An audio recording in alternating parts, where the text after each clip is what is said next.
Hey, yo, what's up? It's your boy, Sir, of the 2020 Podcast, LLC. Please say the LLC. And before you listen to this episode, I just got to let you know, I need you to stop what you're doing. Go to blkrenaissance.com, and I need you to shop for the culture.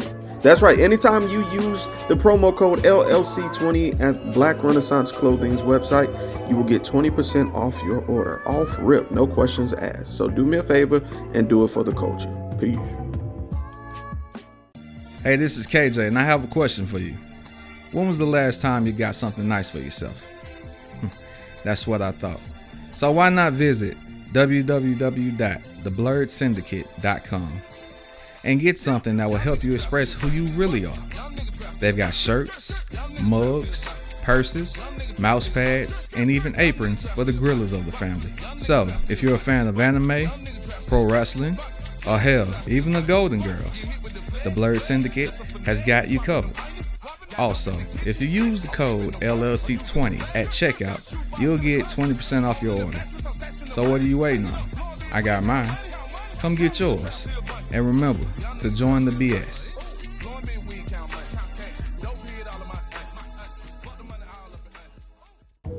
Hi guys, it's Mr. I'm Just Being Honest, host of the Truth Serum podcast for the people. You can find me on Spotify, Anchor, and Buzzsprout. More networks coming soon. Happy listening.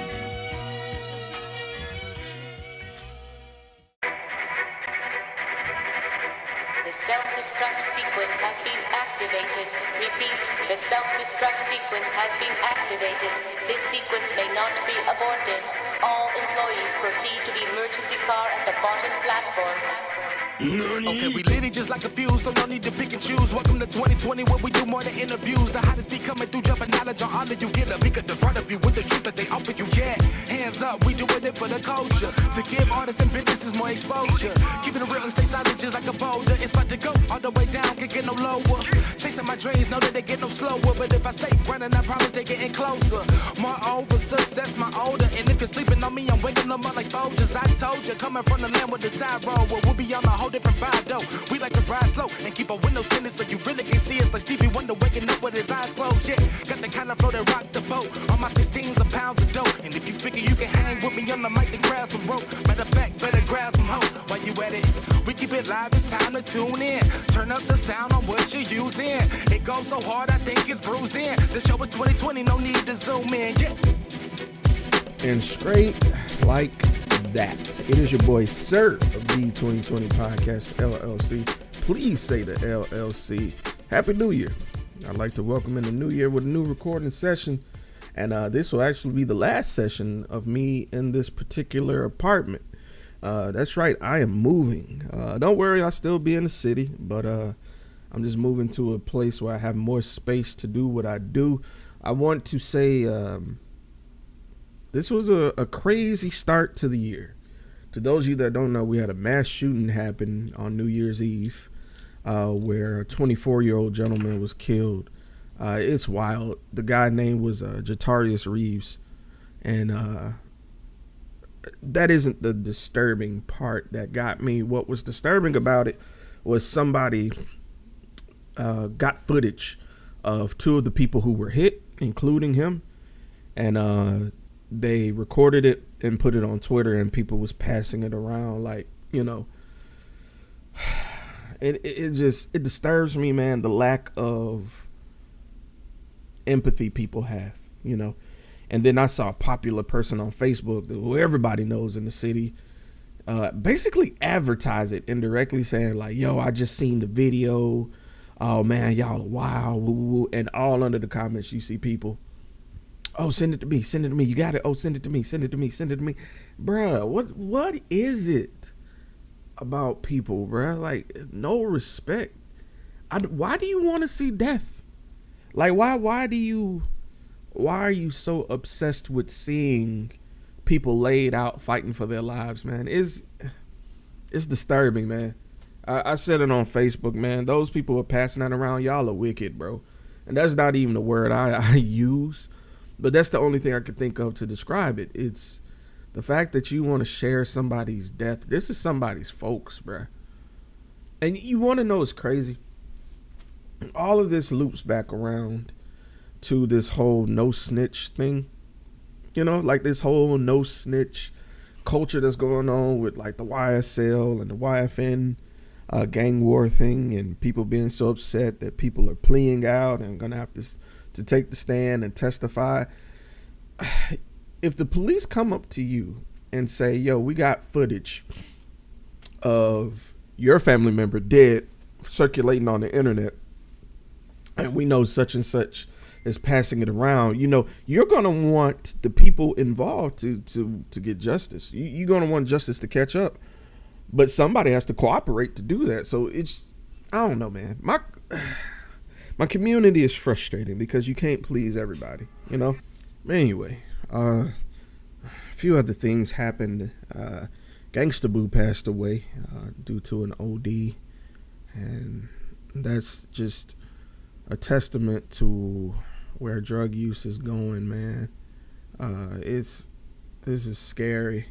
And the crazy part is, like, you don't even have to OD on like illicit drugs. It can be over the counter shit, you know, or prescription shit.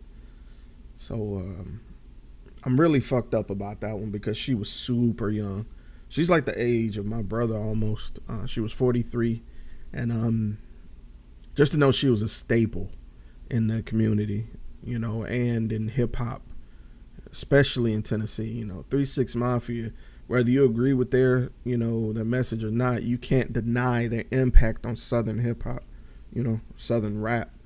It just, I'm at that age where it's like, damn, everybody who you grew up hearing is you know, leaving. And it leaves me a bit shook and more conscious of that clock in the background, you know. I didn't really come here to talk about death, though. I came to get some stuff off my chest. Now, I've gotten feedback that people like when I do these reflections. And I don't know. I don't know. Usually when I do these and I put them out, you know, I get a few listens. So I appreciate y'all for tuning in. But I got a vent, bro. I got some shit to get off my chest again. And before we go any further, I want to address the situation with Damar Hamlin, who went into cardiac arrest during the game last night. If you're watching, this shit happen last night. He went into cardiac arrest after a hit, and they had to perform CPR because his heart stopped. To those of you that don't know, cardiac arrest means your heart stopped beating. And he was rushed to a hospital, and I believe he's still in critical condition. To those of you that don't know, I haven't been really following the NFL for a while. And that has been because of the treatment of black players. I'm glad that a lot of people go there and they fulfill their dreams and succeed, but it just is shadowed to me by the way they treat the players. And when I say they, I mean the institution, the fans, the shut up and play mentality. It's just something I can't vibe with, to the point where it disturbs my peace. Now, if I come over your house and you're watching the game, I'm gonna sit there and I'm gonna cheer and all that. I'm gonna be interested, but you won't catch me watching it at home, because when I boycott something, it's just a conviction for me. And the same could be said about college ball. I've fallen off of college ball too. It's just I value y'all so much, man, and I don't like all the mess and hubbub, and I just don't like the way people are treated overall over there. You know, and I know what people are gonna say, that happens in every sport, everything you do, but I feel like I have a capacity of how much external bullshit and drama I can take, and with being a content creator, that capacity for me is lower probably than most people. Where people go looking for drama, I really don't. The only drama I enjoy is this fictitious drama.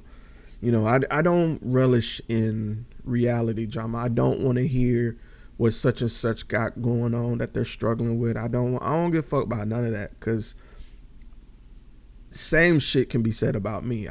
If you think I got it together, man, you got me grossly fucked up.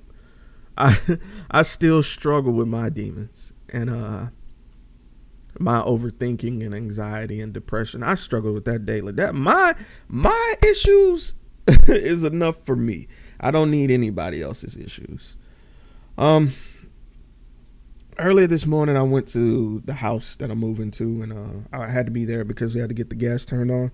And I'm probably going to turn a lot of you Christian listeners off, but I went through and prayed throughout the house and smudged the house. Now, you might be saying that's contradictory as hell. How you going to pray and how you going to smudge? That's witchcraft and that's Christianity. Well, you suit you, man. Like do you and your relationship with God. My relationship with God is different, than y'all's. Burning of incense is very much in every religion. And I use that to cultivate a spirit of peace and tranquility in my house. I'm casting out everything. I'm appealing to my African roots by smudging, which is also partly indigenous, actually. Part of it is Native American practice, especially sage.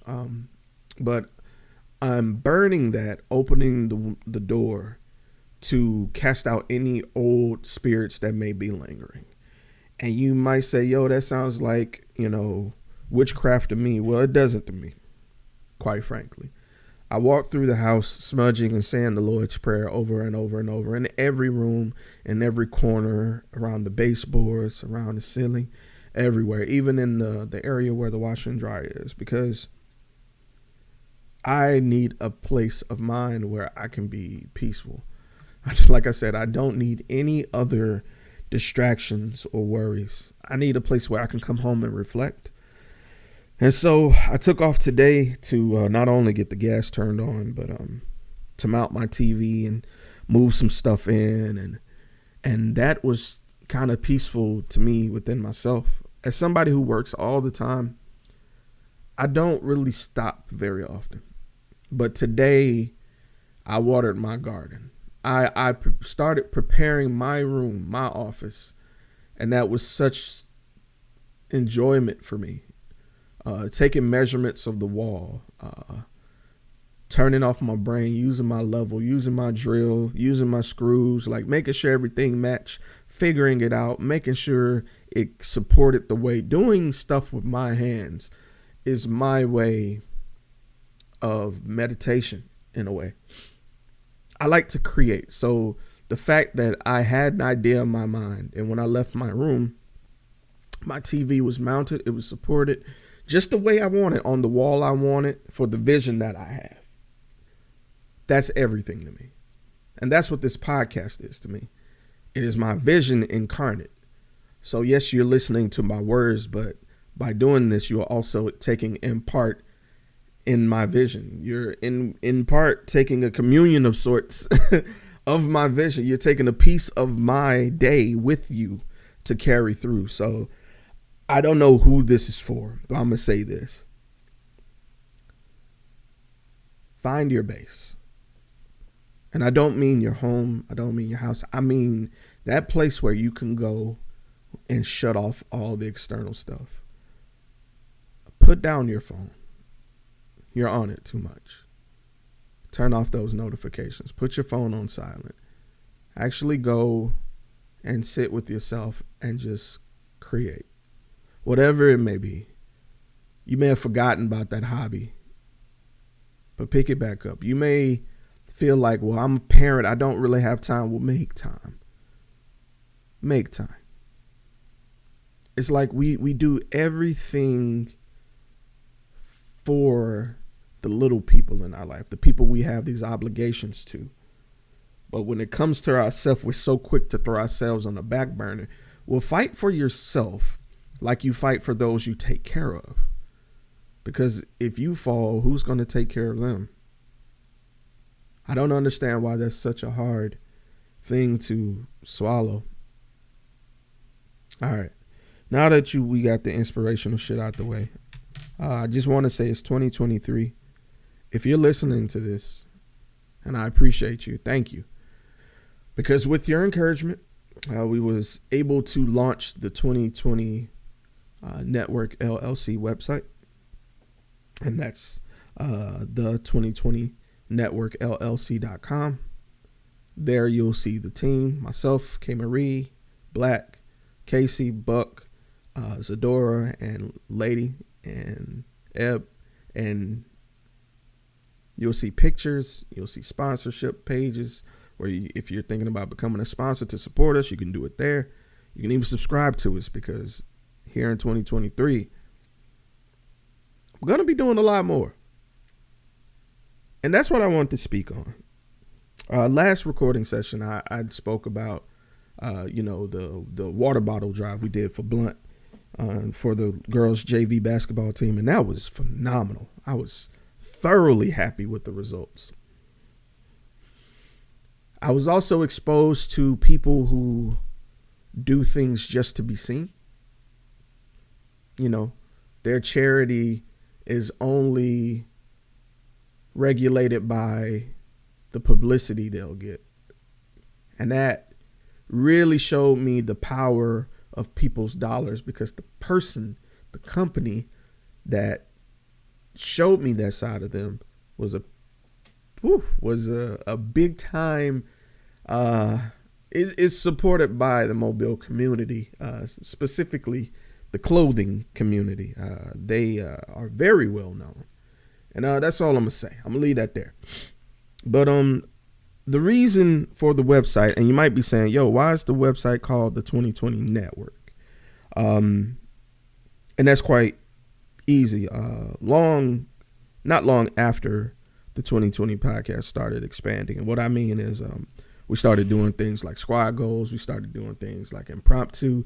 We started doing things like, the safe word. Like, all of these separate offshoots started to happen, and people started to do their own thing, and they're thriving. Like, look at Wind Down Wednesday. Look at, Business Decision Sports, and Everybody Hates Black, and K. Marie doing her thing with poetry and photography. Buck, Merciless Minds, and this is just to name a few. Ebony is motherfucking killing it over in Clubhouse, with Ebony the Goddess, and if you don't know, she's like Mississippi's finest, yo. Straight up. The more I focused on the name, the 2020 podcast, the more I realized that was a limiter. What I mean by that is, when you see that podcast, you just think, oh, just a podcast. But I realized more than that. And it's more than just 2020. I wanted to create a network. I've been rolling this around with K. Marie and Buck and Black and Ebony, Zadora and everybody, and Raina too, for about 2 years now, And here we are. And we're going to transition into the network role. And what I mean by that is, I'm going to be pushing the production of these shows that these people and these wonderful, marvelous people under 2020 are doing. And not only that, we're going to be pushing events that you guys can come out to.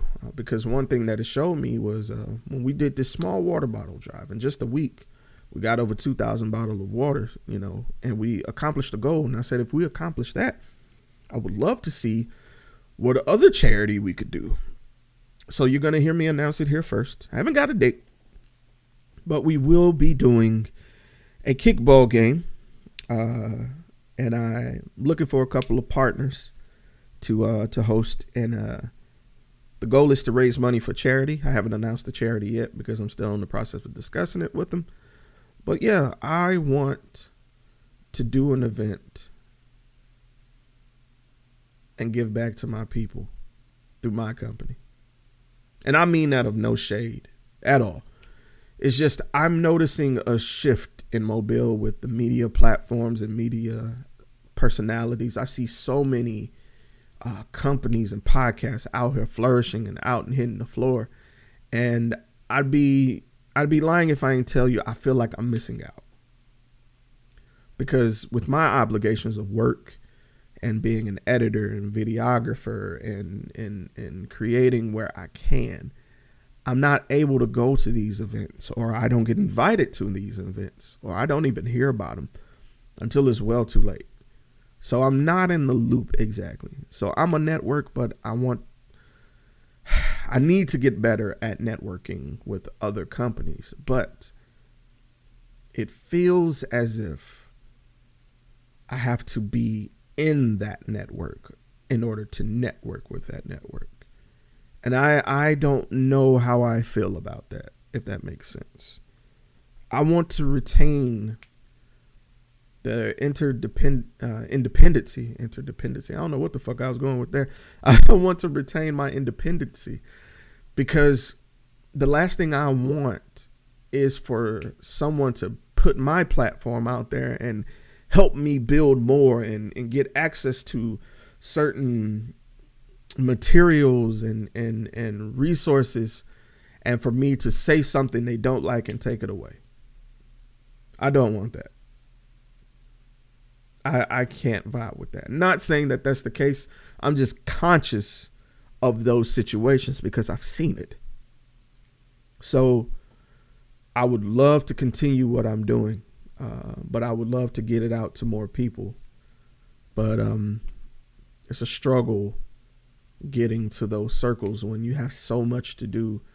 It's like, I truly understand what it's like to be Peter Parker and Spider-Man. You know, you're Spider-Man so much that when it comes time to be Peter Parker, you it's too late. You know, you don't get the chance to enjoy these events, song for songs, or, you know what I'm saying? Like, just, it sucks because it's people that I've associated with out there, and they're getting their following, they're getting their interviews and everything. And now when I ask for an interview, people cancel, you know, or I try to create a session, people don't make it, or people don't respond. And I feel like it's because they don't see me out there, but I have a following. It's just Mobile is very much by sight and not faith city. Hate to say it. And that's not to disrespect anybody in the city who's out here getting it. Go and get it, man.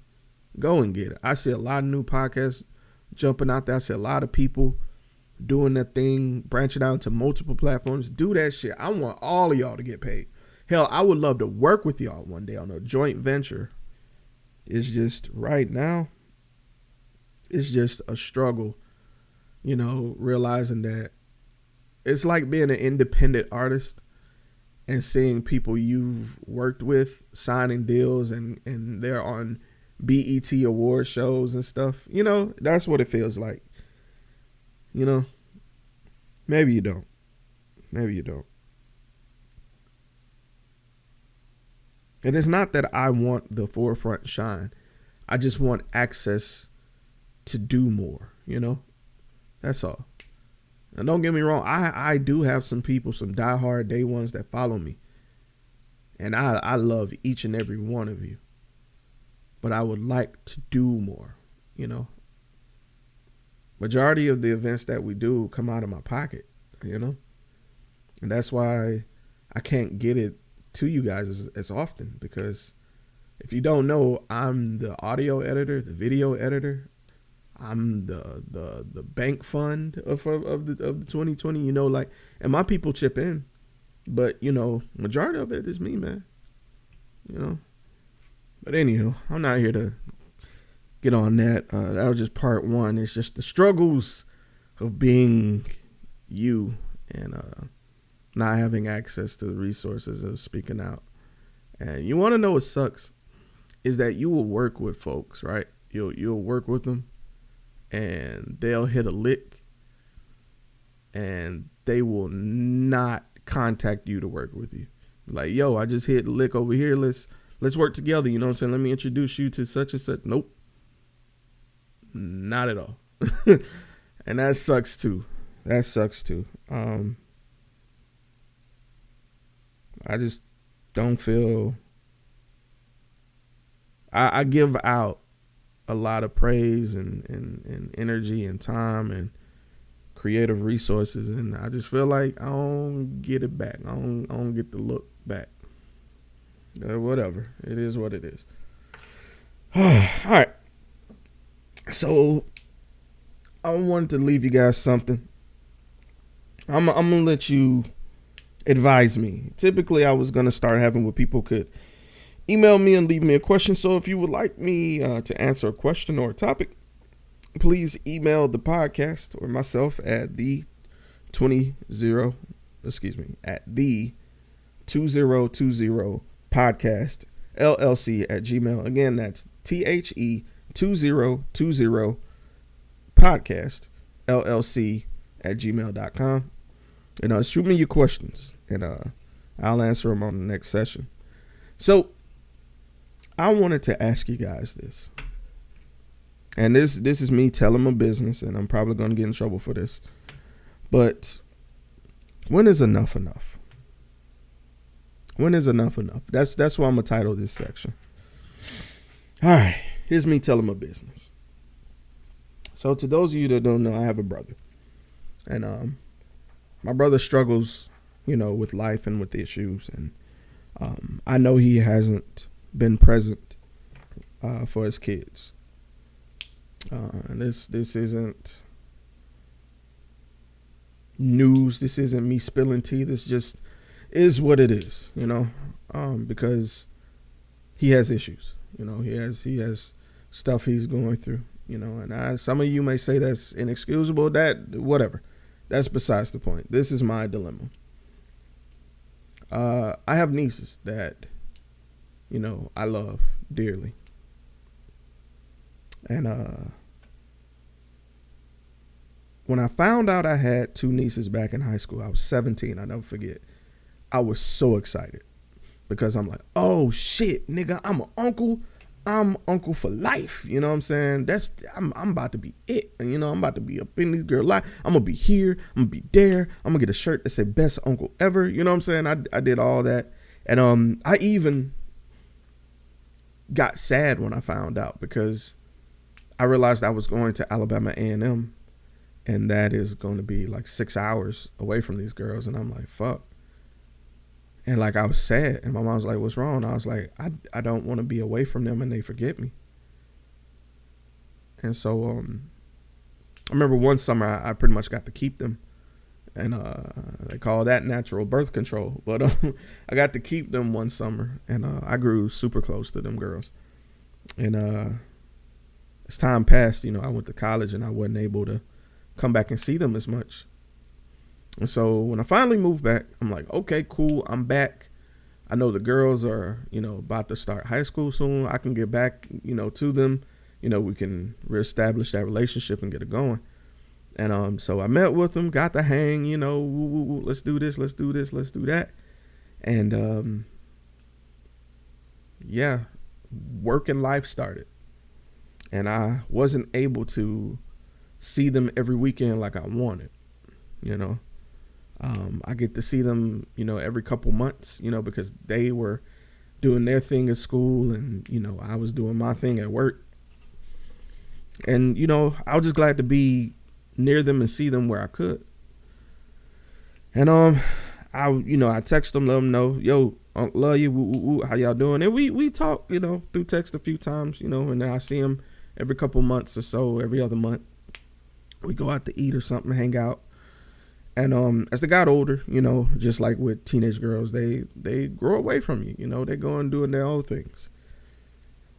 And then this is where things kind of went sideways.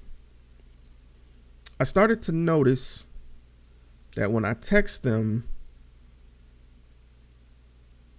I was suspicious that I wasn't texting them because they didn't talk to me like they normally would. Their verbiage changed. Even the way they spelled changed. I noticed that. And that's why I noticed, and I'm going to get in trouble for this, I'm sure, that I was suspecting that I was messaging their mother. Now, to give you a background, their mother and their father don't talk to each other because the mother would try to reach out to the father, but the father wouldn't respond. And so the mother would hit me up asking for a phone number. I'd give her a phone number, because I'm never going to not do that. But she would tell me, woo, woo, woo, woo, woo, you know, the girls need this, the girl need that. Woo, woo. So I would send money. I would send money where I could, you know, when I could. And as time progressed, the girls just stopped messaging me more to say Merry Christmas, Happy Birthday. And it would just be strictly about money. Until the point where the messages stopped. And my mom had been on them about this. My mom is their grandmother. And my mom, listen, did a lot for them. And my mom's thing is that she's very old school. She's like, yo, if I'm buying you uniforms and stuff and giving you money, you know, call me and check on me, or at least come over and, you know, help me clean up around the house. And just very old school. And I'm not saying that's right or wrong. That's just, you know, how she views it. That's the world. That's what she's used to. That's what I had to do, you know, back in the day. And they didn't like that, you know. I could tell, you know, because my mom can be a little pushy, you know.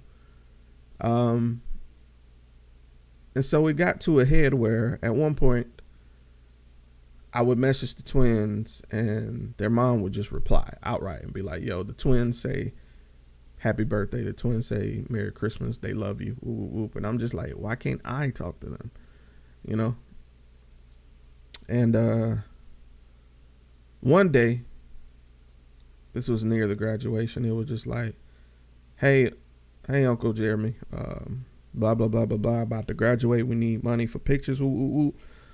And just by the way the paragraph was structured, I could tell that this message did not come from my niece, neither one of them. And apparently it was a copy pasted message to me and my mom, because me and my mom talked about it.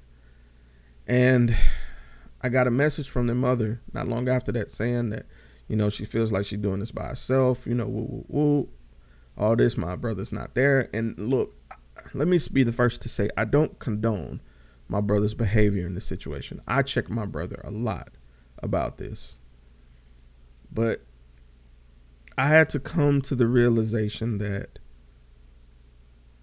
my nieces weren't reaching out to me to hang or to check on me or, you know, just to see what was up. My niece, it felt like I was just a resource because their dad wasn't there. So I stopped. I said, if I don't reply, that will really show me what's what. If I don't give you what you're asking for, what will happen? And the unfortunate truth is I haven't heard from him since. And my mom and I talked about it on Christmas. And she was like, well, I got the girls, you know, some gifts here, and I just got it here just in case they hit me up. And I was just honest with you because, listen, one thing about me, I'm a pessimist, straight up. And I'm going to be honest with you. I think it's over. You know, I don't think they fuck with us anymore. And I said it just like that to my mom with no disrespect. I was like, I don't think they fuck with us anymore. So my question to y'all listening is this. What would you do? You know, I feel like the world is full of these fantasy moments where, you know, everything can be resolved through Jesus and you just need to sit down and talk. What do you do when you feel like your heart is being taken advantage of, though? I feel like I'm paying for the sins of my brother by not having the love or the admiration or respect of my nieces or even the contact. And yeah, you could say, well, you could just reach out to him, just try and talk to him. I have. That's the crazy part. It's just whenever I did, I know I wasn't talking to them. So what would you do? Am I wrong for feeling bad? Am I wrong for stopping? Just tell me what you think. And I know this is going to spread like wildfire because I'm talking about family issues, but this really disturbs me, man. It really disturbs me, man. I I knew that I wouldn't be one of the people to want children because I would want to really do for my nieces like they were my kids. And I'd be fine with that, you know? And I still have one other niece whom I love as well equally. And I do for her. I send money. I support wherever I can. It's just, I don't know, man. I guess this is just the heartbreak of being an uncle in a tough spot. You know? Because them girls are my world, man. Them are my babies. But I guess I'm understanding what it's like to be a surrogate father in a sense, when you don't want to just be a bank. You don't want to be a bank account. You genuinely want a relationship. You know, am I wrong for that? Anyway, I'm about to get up out of here, man. This is the last session of me at the apartment. The next time you hear me record it, it will be with Mother Color, actually. I got an interview with her coming up. I can't wait. That's going to be a dope one. I pray that all of you are safe. I pray that all of you thrive this year. I pray that you all primp and cut what needs to be removed in order for you to grow and expand.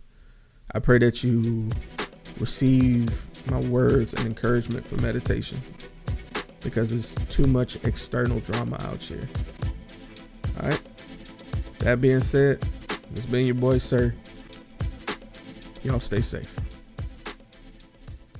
Hey, this is Mystique. This is Mr. Everlasting. And this is the Safe Word. Safe Word. Y'all make sure y'all join us every first and third Friday of the month. Every month. We are in season 3. Season 3. Y'all already know what it is, man. Tap in.